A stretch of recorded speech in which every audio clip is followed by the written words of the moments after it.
Hey, YouTube. Welcome back. I know I haven't been on here in a while, so I just wanted to do a quick video, just tell you where I'm at here. And today I wanted to talk about, I'm going to talk about my two favorite subjects today, or my two favorite subjects that are happening in my business right now. One of which is fingerprinting. I'm doing a lot of group fingerprinting. I just received a call from another group of people to be fingerprinted, 15 people or so. And I'm just saying that I just want to say that this is just starting to blow up. And my colleague, who's, got me involved in fingerprinting by I keep saying this, telling this story, but I learned about fingerprinting at the Notary Symposium. So join the Notary Symposium that's happening in November. I think it's November 11th and 12th, something like that this year. So go to notarysymposium.com and get a ticket. So I learned about fingerprinting during that event, and she told me you're going to start out slow, but if you keep going, it's just going to start picking up. And so I've been doing fingerprinting for 3 years now, and it was slow when I first started. I was doing maybe five people the first month. It was very low, and then I maybe got 10 people the next month or something.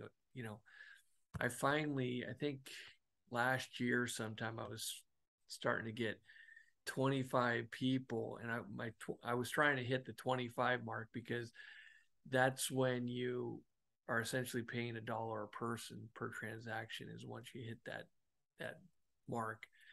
So anyway, so I wanted to share that. So that's starting to pick up steam, get a lot of groups going. And I just did a group last weekend at the school. We did 85 people, and that was a great experience. We had 3 people doing fingerprints, and it was like craziness. I mean, I should have gotten a video of this place, but I was busy fingerprinting. Anyway,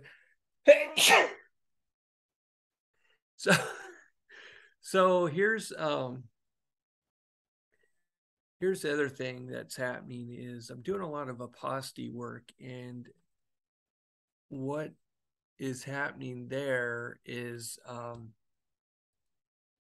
I'm just getting people that are finding me online and reading my reviews, and this goes in conjunction with if you're on Clubhouse or in the notary community, you've heard of Jim Allen.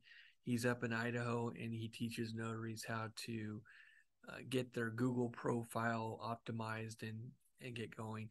And before I even met Jim, I was doing some of the things that he talks about, but I wasn't consistent, like the posting and so forth. He's saying post like 2 or 3 times a week. I do like one time a week. Okay.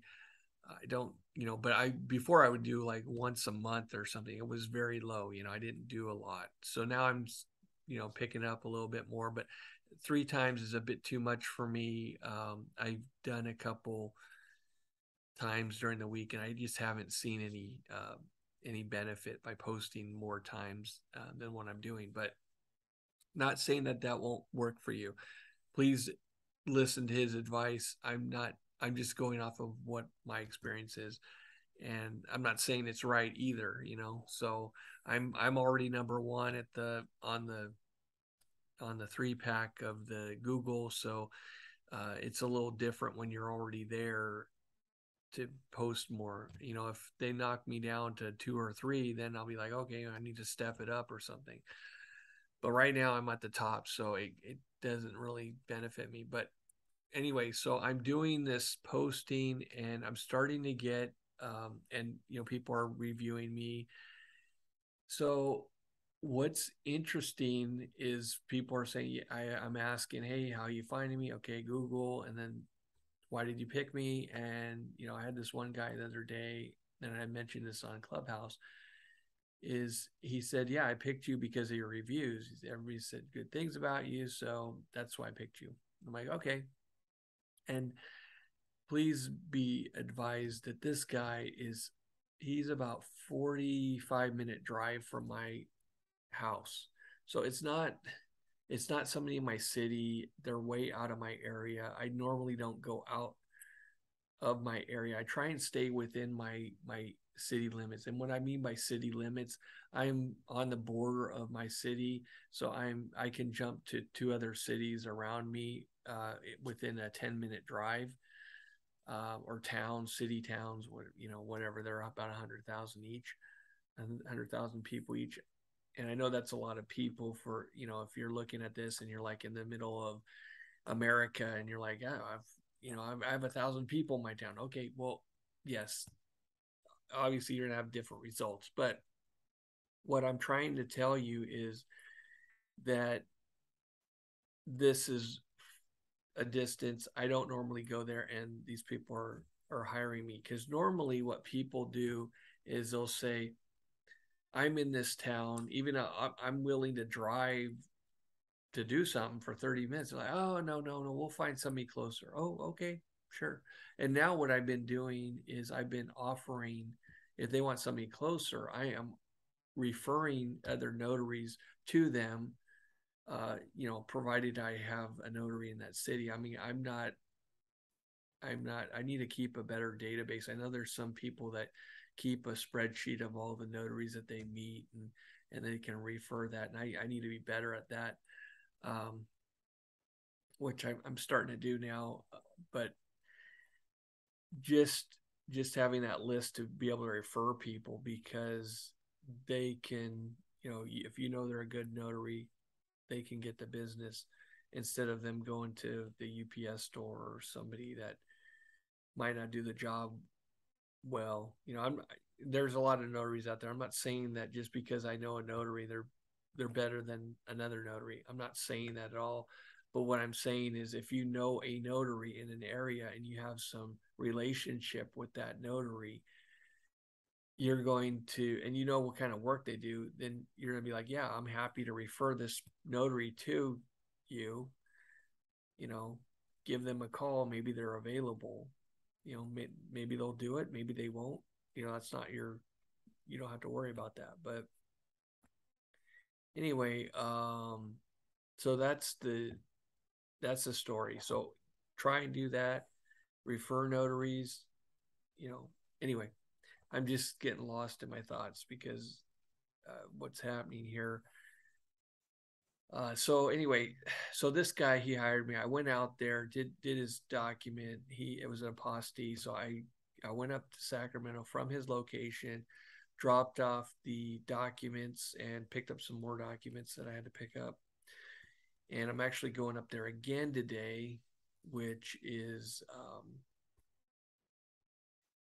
awesome, because I'm thinking, well, that was fast that I'm getting these documents back so quickly, because I just dropped them off on Friday last week, and it's Wednesday. So that's pretty fast, because normally it takes a couple weeks. And then I just dropped off a couple documents on Monday, those when I picked up, and those are going back in the mail. So that they'll probably get those back, if timing goes right, probably next Monday or Tuesday. So hopefully all works out. But I'm just saying that things are happening. I know that a lot of people here, if you're seeing this video, you might be into loan signings and you're thinking everything's going down, which I'm not saying that, there's obviously not as many loan signings that are happening. And by the way, I got a text and I didn't respond to it for a loan signing on Friday. I better tell them, yep, I'm available. So anyway, yeah, I'm not enthusiastic about loan signings now, and I'm not saying that it's bad work or good work or whatever. It's just work. It's just it fills my time. So I do whatever fills my time, and right now, fingerprinting's filling my time, and aposty work's filling my time. The loan signings, they've been going down, down, down, down.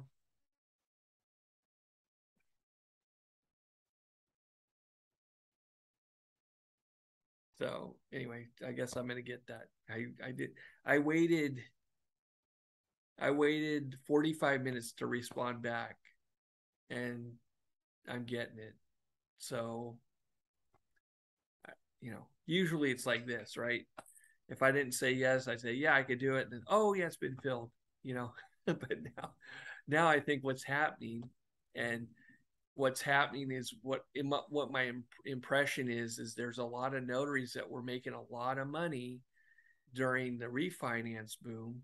And now what's happening is they can't do notary work full time. And so what's happening is they had to go get some part-time job and they're not available. So now for the notaries that are doing this full time like myself and we're available in the middle of the day, yeah, I can respond. Yes, I'm available. And it's an open time. Yeah, whenever, I most and just to note that this is a buyer's package and most of these things now are happening. Sellers will happen during the middle of the week because they usually want seller packages to be signed before the buyer package, which is shoot, hold on. Somebody's here. I got to figure out what's going on. That was just some guy trying to mow my he said called it a lawn, but it's weeds. I'm like, no, I'll take care of it someday. Anyway, so so I got distracted, so I'm lost here now. Okay, so what? Yeah, so just talking about notaries. So I think a lot of notaries are going to get part-time jobs, trying to make ends meet now because they can't do this full time. And um, I think what has helped me is I got into notary work.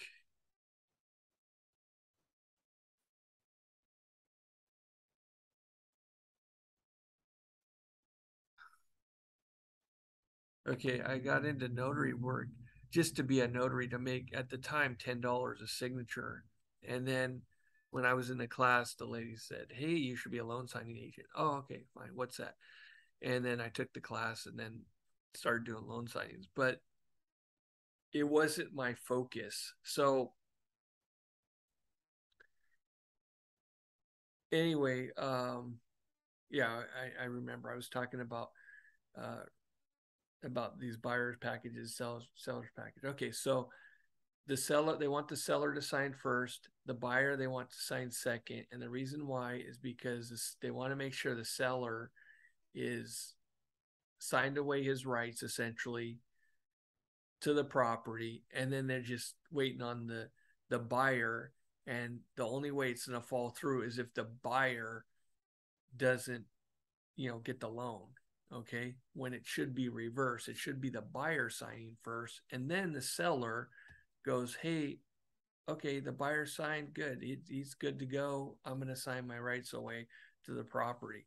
Okay, so that's how I like to deal with it as a real estate agent, because I feel like the seller should be signing second, instead of signing first and go, I just signed away the property to everybody, and then it falls through, and then you have this document that's signed that's saying, hey, I'm just giving away my rights to whatever, you know, and you hope, of course, that it gets shredded if it fell through. But I'm just saying that's just my opinion. Okay, so anyway. Um, so okay, so just for all of you that are on here, you might be struggling with the loan signings. What happened, the reason why I'm not struggling as much and I can go away from the loan signings is because of something that was said in a notary symposium. It said, I think it was Laura that said, you know, she told her story about in 2009 or 2008, whenever everything started drying up there, she realized that she needed to have something more in her basket other than loan signing. And so she started looking around, finding other opportunities to notarize documents, wherever that is, in healthcare situations or whatever. And so I thought about that, and which I agree with, and I said, yeah, that's right. I should have something. And at the time, I was only doing loan signings, and I was driving Uber, and I couldn't make everything work with loan signings at that time. I was driving Uber mornings and evenings just to make a few extra, gas money essentially, because it wasn't enough to do anything more than that. And then I started getting into the other aspects of notary work. And so that was a few years ago. And then refinance, took off. So refinancing really took off in, I'm going to say, well, 2019, I was doing pretty good there. So 2019, 2020, 2021, and middle of 2021, I started seeing a decline in my business. Not saying that it affected everybody, but in my area, I just started seeing a decline, and that was because there was a lot of notaries, right, and a lot of notaries in the field by that time, and then they didn't call me as much, right? So I'm sitting there, and in 2019, I was able to be approved by the DOJ to do fingerprinting. So I had that it was about a 9-month window between when I was approved and things shutting down, that I was able to start doing fingerprinting. I was not doing enough fingerprinting at that time, but because everybody shut down, I started to get more fingerprinting.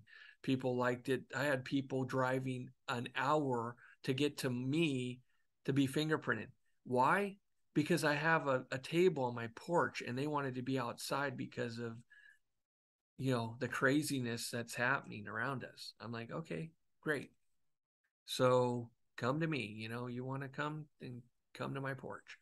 And so now it's no big deal. People drive up to me now. I'm on my porch. I notarize their documents. I fingerprint them, whatever, and it's no big deal. And it's becoming more of a commonplace now. So they don't have as big of a problem. And I think it's because of the shift, because everything was shut down. People aren't going to work, and people are working from home. So they're like, oh, you work at your house? No problem. I'll come to you. Not a problem. And it's not that big of a deal. Prior to 2020, I had people, when I do fingerprinting, I've given this example before. Had a lady call me, said, I need to be fingerprinted. And I said, okay, yeah, I can come to you. Said, well, I don't want you to come to me. Oh, okay, well, you can come to me. Well, I don't want to come to you. Where are you? Where are you? Well, it's at my house. What? I'm not coming to your house, and you're not coming to my house. I'm like, okay. So do you want a brick and mortar location? Yeah, I want a brick and mortar. Okay, go to the UPS store. Okay, because that was what was happening back then and before the pandemic. It's like, hey, I'm not coming to your house. You're not coming to my house. Okay. Now it's not that big of a deal. Now it's like, okay, come here. And what I did now is I have my calendar set up where if people want let's just say a notarization, in-office notarization, so they can come to my porch and I'll do it here. But I also put the address for Starbucks, which is about 2 blocks away, let's say 2 blocks away. And I consider that my home office, right? So I just charge them the same amount. I charge them $15, like if they were coming in office. So I could, okay, not a big deal. And actually, I've only had this happen once, but the guy, he paid for $15. I'm like, oh man. And then I see on there, he said, I have 2 documents, all this. I'm like, Okay, well, it's going to be more than $15 if you have two documents. And they said, oh, I have my wife here and she has to sign it and whatever. So it ended up being over $100 for the deal. So for all you that are thinking, hey, you're ruining it for notaries because you're not charging a travel fee to go out, 2 blocks or whatever, it's not a big deal. It was more than that. So it was all good.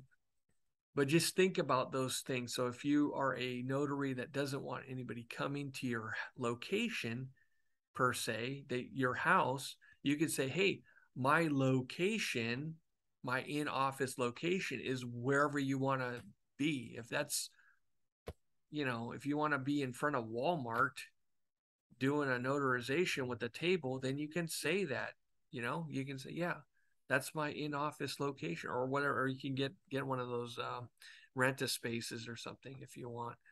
I haven't done the rent-a-space things. I think it's not worth it for me to do that.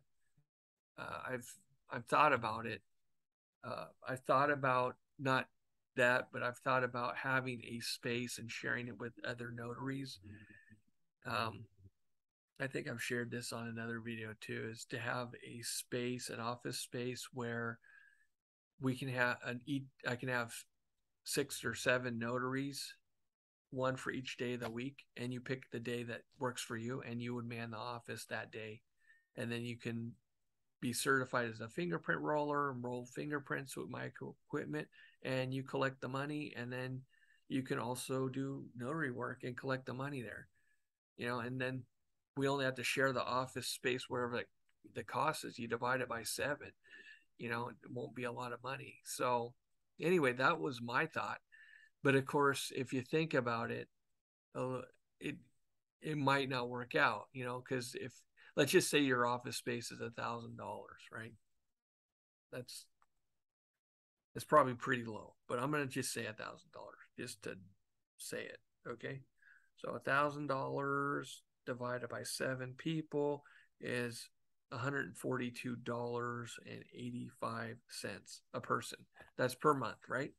So, granted, I don't know if $1,000 might be too low. It could be. I'm in this area. I haven't even looked for office spaces. I don't even know what they're going for. Maybe it's $3,000. Who knows? Maybe 5,000. Who knows? But whatever.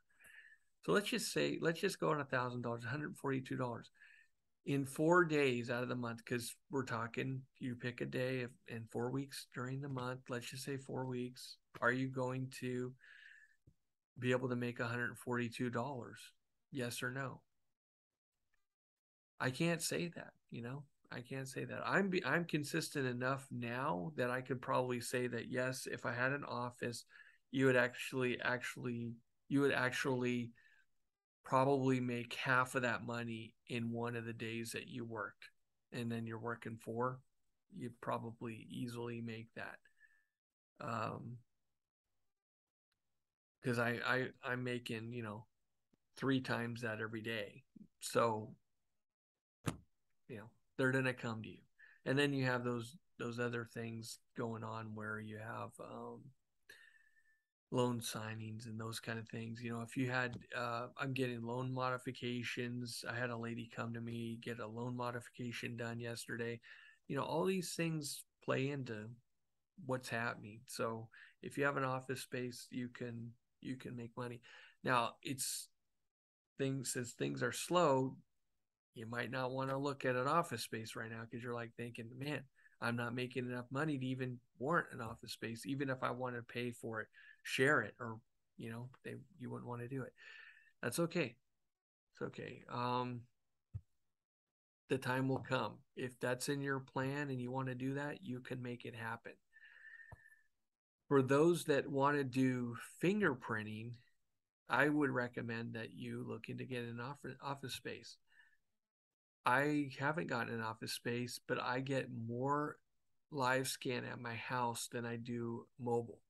Okay, so mobile, I do mostly mobile when I do groups. So I just went last night to the church. They were supposed to have 8 people, 5 people showed up. I'm like, okay, I was done in 15 minutes. I'm like, okay, no problem. Did it. And then I'm discussing how I'm going to get paid. And then they're like, well, you need to send it here. And I'm like, well, I billed this other place the last time in your church. And they're saying, well, let me find out. And it's like, I'm like, okay, let me contact the guy I talked to before, because I want to get it clear, because I don't want to sit here and bill your congregation and then I'm waiting for money there, and then I get individuals coming from other congregations, and then I have to bill those congregations. I'm not going to do that. I'm not going to. That's a billing nightmare. So anyway, that's enough for another video, but I'm just saying, if you have, I'm doing the groups. Okay, so groups, they do work. Okay, I go out to groups, and then I had a couple day on Saturday. Last Saturday, I had the school, 85 people, so that worked out. So I'm getting quite a few of those as far as mobile goes. And I've done the NNA as well. That's a mobile thing. So anywhere where you're going to a physical location and doing multiple people, that's where you're going to make the money. But if you want to do the business to consumer fingerprinting, like you want one-offs to come to you, you really need an office space to have that happen, because normally people are like, I don't want you to come to my house. I had a lady on Friday. I said she was going to come to me. And because I was late coming from Sacramento and all this, I said, hey, I'll come to you, no additional charge, which I don't charge anyway. It's, if it's in my city limits, I don't charge more to go to them. It's like, yeah, I'll just show up and do it, because I'm already on the higher side as far as my rolling fee goes. So it's not a big deal. I actually catch more business that way, because that spreads word of mouth. Okay. So if somebody says, hey, our guy came to us and it was this dollar amount, if they call anybody else in the city, even if they're lower on the rolling fee, when they say, oh, it's going to be X amount to come to you, they're going to be adding it up and like, I'm going to pay more money and I don't want to pay more money. So I'm going to call this guy. So that's what I'm hoping for. I did start out, actually, I did start out and started charging $10 more for travel because of the gas price. So before I was like that, but so I guess that is kind of I did give her a discount, because I do charge $10 more, but it's okay. I just started that last month, I think. So anyway, so that's the story. Um, okay, if you hung out this long, like and subscribe. Otherwise, I'll see you on the next one. And that's it. I know it went long, but have a great one, everyone.